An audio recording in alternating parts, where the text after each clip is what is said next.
We'll bring in Mohamed El-Erian now. He's Allianz Chief Economic Advisor. It's good to have you. Thanks for joining us as we try and take our viewers through these last 30 minutes or so of this sell-off today. What do you think about it? Thanks, Scott. I'm not surprised at all. I'm not surprised to what's happening in equities, what's happening in the bond market, what's happening to gold, what's happening to Chinese ETF, because we've had two bits of news today that challenge something that was deeply rooted in the marketplace, which is that growth is sound, inflation is stable, the Fed is going to continue cutting, and policy volatility, the worst of it is behind us.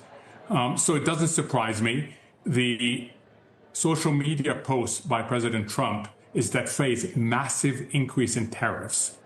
And don't forget, we're talking not just about direct tariffs, but also secondary tariffs. So there is quite a bit scope. And this comes at a time when the market assumed that things were fine, and by November we would have a friendly announcement.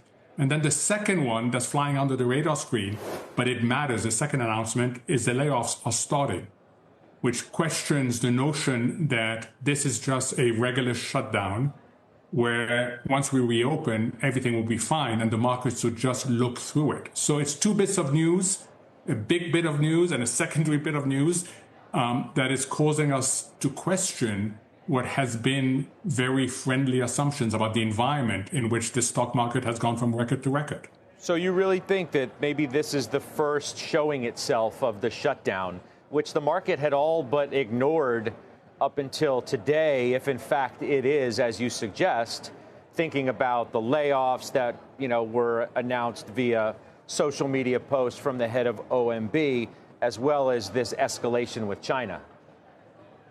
I do, because the market had seen this movie before, the shutdown movie. We thought we knew how it ends. It ends by people getting paid for what they've missed and no layoffs. And now suddenly there is a higher probability, it's not overwhelming, but there's a higher probability of permanent layoffs. Now you're dealing with the bit of the economy, the K-shaped economy that's already vulnerable. So this is another development that is pulling the rug from a working assumption that was actually a very comforting working assumption, that this is the same movie, we've seen it, we know exactly what happens.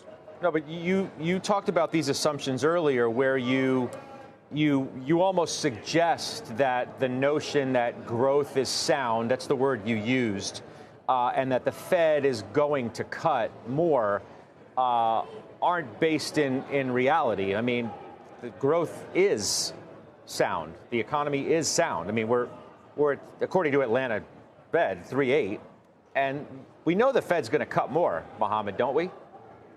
So first, I think the economy is sound. I want to argue this is distributional effects, but you don't want to push the lower segments of the population too far. Why is it sound? Because of AI. AI has a significant direct and indirect effect on growth. The direct effect is all the investment in the enablers.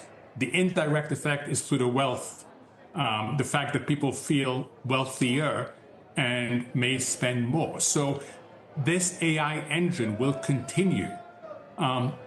What is more in doubt is the consumption side, which normally has been a big driver, and particularly the consumption by lower income households. But this is a sound economy, don't get me wrong. It's certainly better than anywhere else that I look at, and that includes Europe and China. Let me ask you about the so-called Final Five, which we believe is left out of a larger pool of potential successors for Chair Powell. It's said to be Bowman, Waller, Reeder, Warsh, Hassett. We'll show you a wall here that we've created to capture that as this process appears to be winding itself closer to the finish line. What do you make of that group, if that is in fact the last five, before we find out an actual name? They are a very solid five. All of them have experience. All of them have an amount of economic training that is significant. I'm comfortable with the five. I have preferences among the five, but any of the five would be a very credible replacement for Chair Powell.